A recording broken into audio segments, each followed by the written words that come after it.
Hello दोस्तों, आपका स्वागत है एक और न्यू शानदार वीडियो में। मैं विकास कुमार, आपका दोस्त, आपका भाई, आपका साथी। आप सभी लोग कैसे हैं? मैं उम्मीद करता हूं आप सभी लोग मस्त होंगे, स्वस्थ होंगे और अपनी शानदार तरीके से पढ़ाई कर रहे होंगे। तो दोस्तों, आज की इस वीडियो में आपको हम बताएंगे 4 सबसे महत्वपूर्ण टॉपिक को चैप्टर 1 में, फिजिक्स में, क्लास 12 फिजिक्स में चैप्टर 1, जिसका नाम है वैद्युत आवेश तथा क्षेत्र। इस चैप्टर से आपको हम बताएंगे महत्वपूर्ण टॉपिक, 4 ऐसे महत्वपूर्ण टॉपिक बताएंगे जो अधिकतर बोर्ड एग्जाम में पूछे जाते हैं। आज के इस वीडियो में आपको हम बताएंगे कि वैद्युत क्षेत्र की तीव्रता किसे कहते हैं, वैद्युत द्विध्रुव क्या होता है, इसकी बीमा क्या है, सूत्र क्या है, सभी बताएंगे।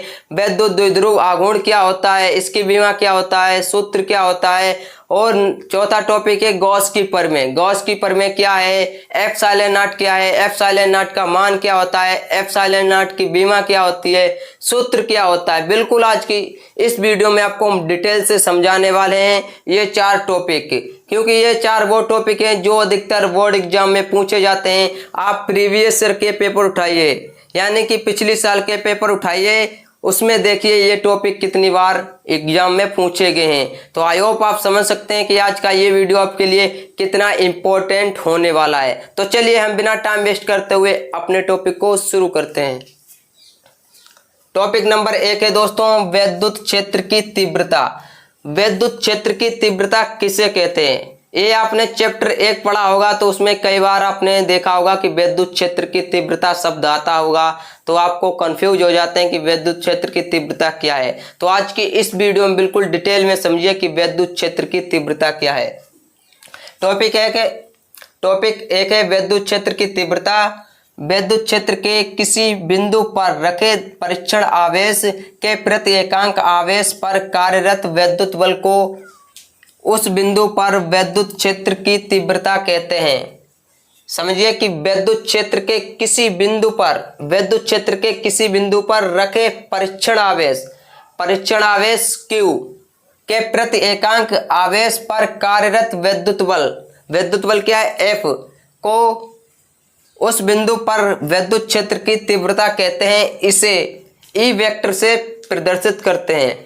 ये जो आप इसके ऊपर इस प्रकार का चिन्ह देख रहे हैं, एरो, इसे हम क्या कहते हैं, वेक्टर पढ़ते हैं। जैसे इसे ई वेक्टर पढ़ा है, अगर पी के ऊपर लगा हो तो इसे हम पी वेक्टर पढ़ते हैं। इसका जो मात्रक होता है दोस्तों न्यूटन प्रति कूलम होता है, और सूत्र होता है E vector equal to F upon q not.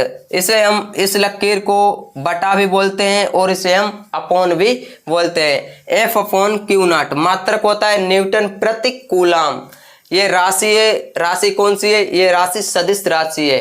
वैद्युत क्षेत्र की तीव्रता एक सदिश राशि है, इसे ई वेक्टर से प्रदर्शित करते हैं। इसका मात्रक होता है न्यूटन प्रति कूलम। इसका सूत्र होता है E equal to F upon q naught. तो बिल्कुल आज की वीडियो में डिटेल में हम बताएंगे आपको। इसकी हमने राशि भी बता दी, मात्रक भी बता दिया, सूत्र भी बता दिया, सब कुछ बता दिया है। अब हम देखते हैं टॉपिक नंबर 2, जो कि सबसे महत्वपूर्ण टॉपिक है। टॉपिक नंबर 2 है दोस्तों वैद्युत द्विध्रुव। वैद्युत द्विध्रुव क्या होता है? वैद्युत द्विध्रुव एक ऐसा निकाय है जिसमें 2 बराबर परंतु विपरीत प्रकार के आवेश एक दूसरे से अल्प दूरी पर स्थित होते हैं, वैद्युत द्विध्रुव कहलाता है। एक बार फिर समझिए कि वैद्युत द्विध्रुव क्या है। वैद्युत द्विध्रुव एक ऐसा निकाय है जिसमें 2 बराबर परंतु विपरीत प्रकार के आवेश एक दूसरे से अल्प दूरी पर स्थित होते हैं, वैद्युत द्विध्रुव कहलाता है। बहुत ही सरल डेफिनेशन है दोस्तों, बहुत ही इजी है। अगर आप 2 से 3 बार अगर इसे याद करते हैं, ज़्यादा से ज़्यादा 5 बार याद करोगे, बहुत जल्दी याद हो जाएगी। बहुत शॉर्ट डेफिनेशन है इसकी। अब हम देखते हैं टॉपिक नंबर 3, जो कि आज तक का सबसे महत्वपूर्ण टॉपिक है चैप्टर 1 में, वैद्युत द्विध्रुव आघूर्ण। वैद्युत द्विध्रुव आघूर्ण क्या होता है? एक होता है वैद्युत द्विध्रुव, एक होता है वैद्युत द्विध्रुव आघूर्ण। इसमें आपको पता होना चाहिए कि वैद्युत द्विध्रुव क्या है और वैद्युत द्विध्रुव आघूर्ण क्या है। ये दोनों अलग अलग टॉपिक हैं, लेकिन हाँ कुछ मिलते जुलते हैं।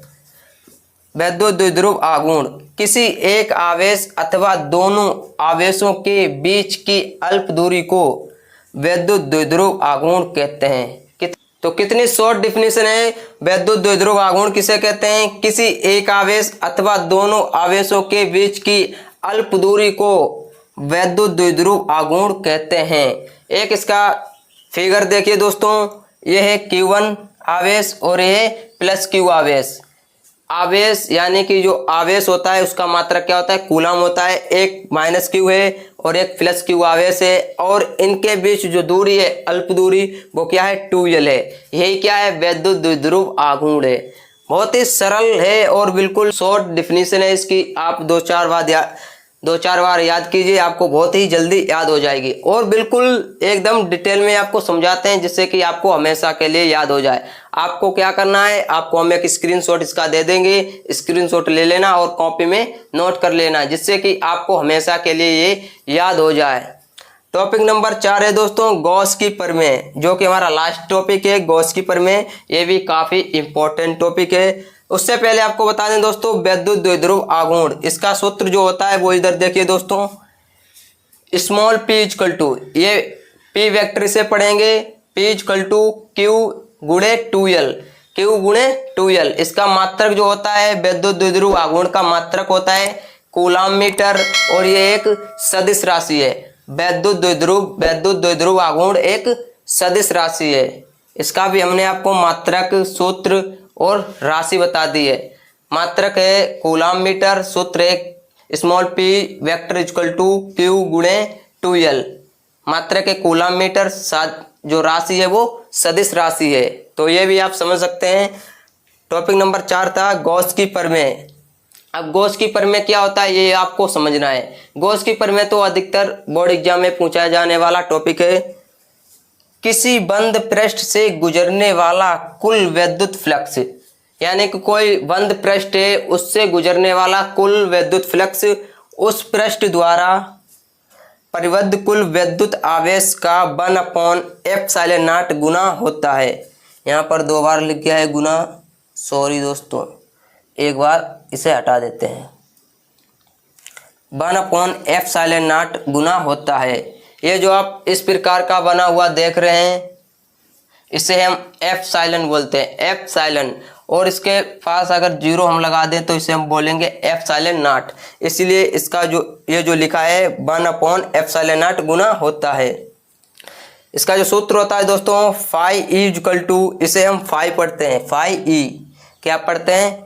Phi E equal to Q/ε0। आपको हमने बता ही दिया। इस लकीर को क्या पढ़ते हैं? अपॉन या बटे, जैसे कि Q/ε0।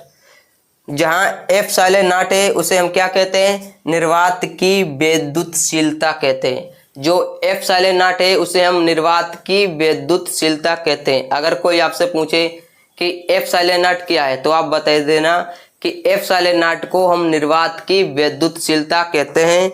इसका जो मात्रक होता है दोस्तों वो होता है कूलम स्क्वायर प्रति न्यूटन मीटर स्क्वायर। ये जो आप चिन्ह देख रहे हैं इस प्रकार का बना हुआ, इसे हम प्रति पढ़ते हैं, कूलम स्क्वायर प्रति न्यूटन मीटर स्क्वायर। इसका जो मान होता है, जो कि हम जब न्यूमेरिकल लगाते हैं तो उसी में इसका मान यूज किया जाता है। इसका मान होता है 8.85 गुणे 10⁻12। ये 10⁻12 इसे पढ़ते हैं। अगर यहाँ पर होता 10⁻6 तो इसे हम पढ़ते हैं 10⁻6। इसी प्रकार 8.85 गुणे 10⁻12 इसका मान होता है ε0 का। और ये इसकी बीमा जो होती है वो m-1 l-3 m⁻⁻1 l⁻⁻3 T4A2 ये इसकी बीमा होती है। और बीमा इस प्रकार से बड़े कोष्टक के अंदर लिखी जाती है। तो बिल्कुल आज के इस वीडियो में हमने आपको बिल्कुल सरल तरीके से ये 4 टॉपिक समझा दिए हैं। विद्युत द्विध्रुव क्या होता है, विद्युत क्षेत्र की तीव्रता क्या होती है, गॉस की प्रमेय क्या है, विद्युत द्विध्रुव आघूर्ण क्या है। आई होप दोस्तों ये वीडियो आपको बहुत ही अच्छा लगा होगा। वीडियो अच्छा लगा है तो प्लीज़ वीडियो को लाइक कीजिएगा, क्योंकि इतनी गर्मी में हम भी बनाते हैं। देख सकते हैं पसीना आ गया है, अभी नहाकर आए हुए हैं तभी वीडियो शूट कर रहे हैं। और यहाँ पर आप देख सकते हैं हम टीन के अंदर, यहाँ पर हम टीन में वीडियो शूट करते हैं। ये सभी आप लोगों के लिए हम मेहनत करते हैं। तो आप लोग क्या करना, आप लोग मुझे काफ़ी सपोर्ट करना, प्यार देना, जिससे कि हम आपको ऐसे ही रेगुलर सरल से सरल टॉपिक समझा सकें। तो चलिए दोस्तों, अब हम मिलते हैं अगली नेक्स्ट वीडियो में। उससे पहले अगर आपको ये वीडियो अच्छा लगा है तो वीडियो को लाइक कीजिएगा और अपने दोस्तों के पास शेयर करना ना भूलिएगा। चलिए दोस्तों, अब हम मिलते हैं एक और नेक्स्ट मजेदार टॉपिक के साथ। तब तक के लिए जय हिंद, वंदे मातरम।